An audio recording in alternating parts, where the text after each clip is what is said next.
I'm Bernard Ashcraft, and I have an agency called the Bay Area Business Roundtable. My job title is a drum major for social and economic justice. I actually moved from San Diego to Oakland in 1991 after visiting for a week vacation. I met a young lady that stole my heart, and after 2 years, we got married.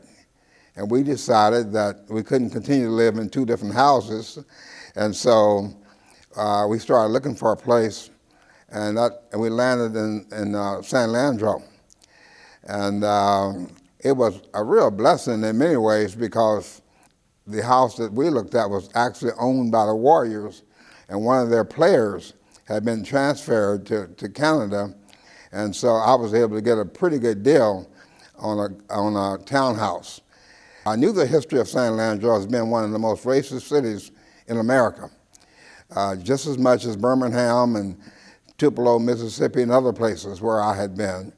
My second day on moving to San Leandro, I went to City Hall and got a meeting with the mayor, Ellen Corbett.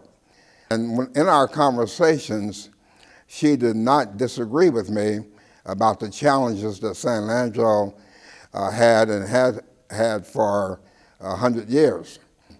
I also found out that she had just gotten elected to the assembly, which meant that she was going to have to make an appointment to her seat. So my next meeting was with the police chief, Bob McGinnis.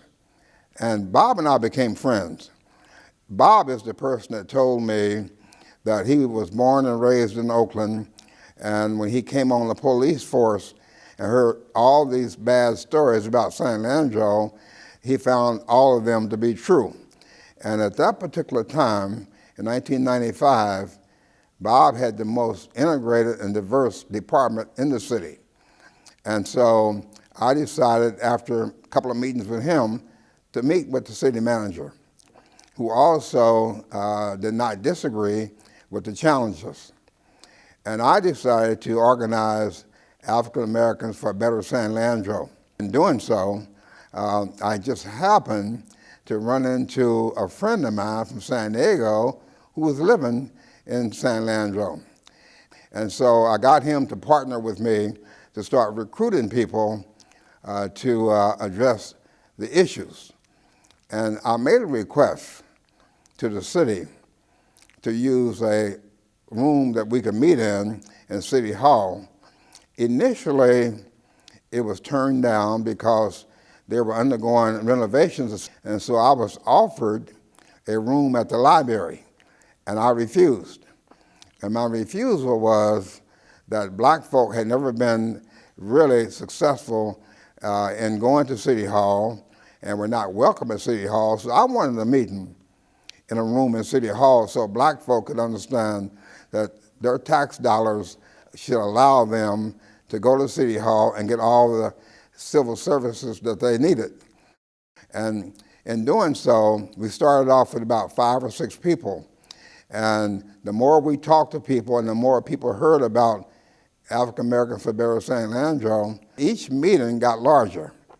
But one of the most important or fun things that I remember about that was I was at a gas station on 14th and Davis, and a black lady drove up to get some gas, and I just started talking to her about African Americans for Better San Leandro.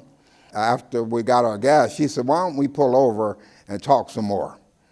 And during the conversation, she gave me an earful of a lot of the things that had been happening in San Leandro, everything from redlining, and people had actually referred to San Leandro as a sundown town, which meant that if you're black, you should not come into San Leandro after sundown. And if you were a black man in a car with a white woman, you would be taken to jail immediately. I asked her to tell all of her friends and acquaintances about our organization, and so it grew. So then I decided that since Ellen Corbett was going to be going to the assembly, and she wanted to have a sitting city council member to replace her. So we decided, well, if she's going to be replaced, then that would be a good time to have an African-American person to fill that seat that's going to be vacant. We started working on that. Well, we had a lot of resistance. We decided that we would continue to make that effort. Our membership grew to probably well over 100 people, and we were meeting often. And so we decided, well, we would meet with the current council member to see if we could get her support since she was going to be the mayor. And she told us that she was not interested in supporting our candidate, our proposed candidate. And of course, many people got upset. I calmed everyone down and told them that, look, at least she's telling the truth. We continued with our efforts. And when it came time to make the appointment, we had chosen Sirlene Grant. And as a result of that, she became the first black woman, black person actually, to be on the city council. And then we thought, well, that's a beginning. We have to move forward. We have to do more. So I went to the city clerk and the city manager, and I asked for 10 years of data on contracting, the type of project, and broken down by ethnicity and dollar amounts. And so, of course, nobody black had ever received a contract with the city of San Leandro. And so I decided we needed to do something about that. We needed more diversity. We needed more inclusion. And as a result of that, I started working closely with the city manager to bring about change. And so I suggested to him that we do a short survey of local businesses to also get their opinion of City Hall. And I literally surveyed 100 local businesses. They were all very, very surprised that the city of San Leandro had some concern because they didn't feel they had really received the kind of respect that they would have expected being local businesses. And so that sets a stage for me to begin to address economic development and inclusion. And so as we went forward, my first step was to quit using the term minority. And that became a very hot button issue.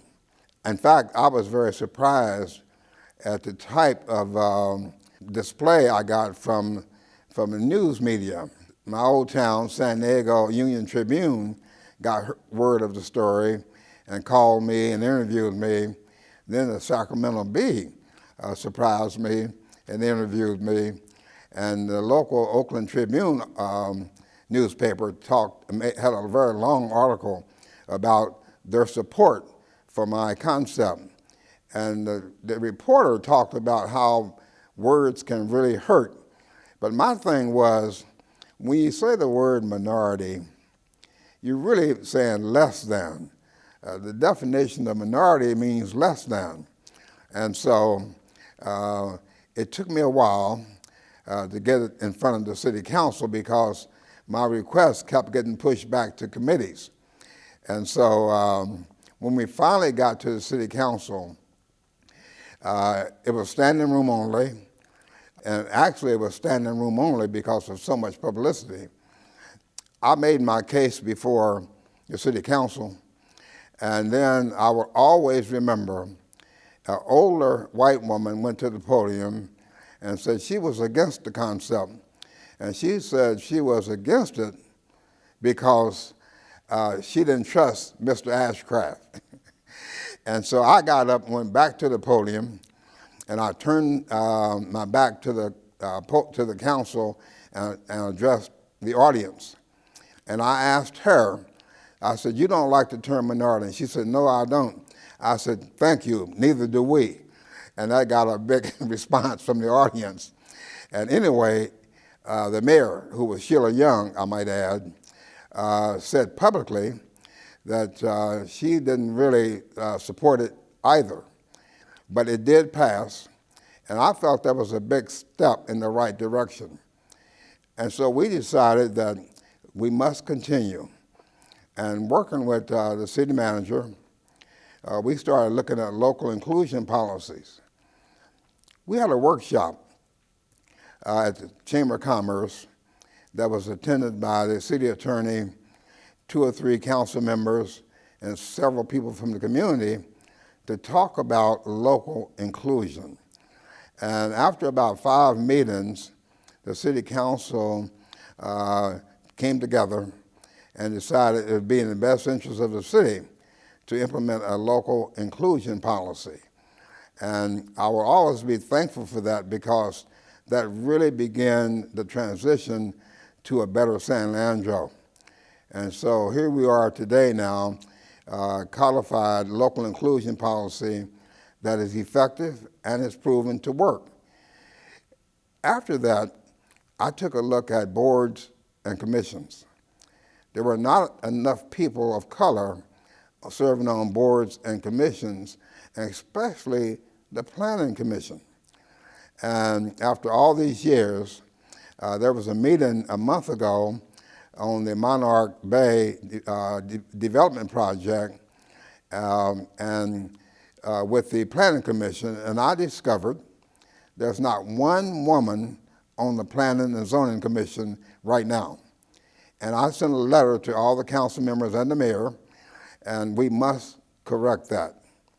And you see, in a city of inclusion, your boards and your commissions, and especially Planning Commission, must have a diverse commission made up of people of color and women. And women, from a percentage standpoint, outnumber men, and you don't have one woman on the Planning Commission should never, ever happen again. So we're working on that now.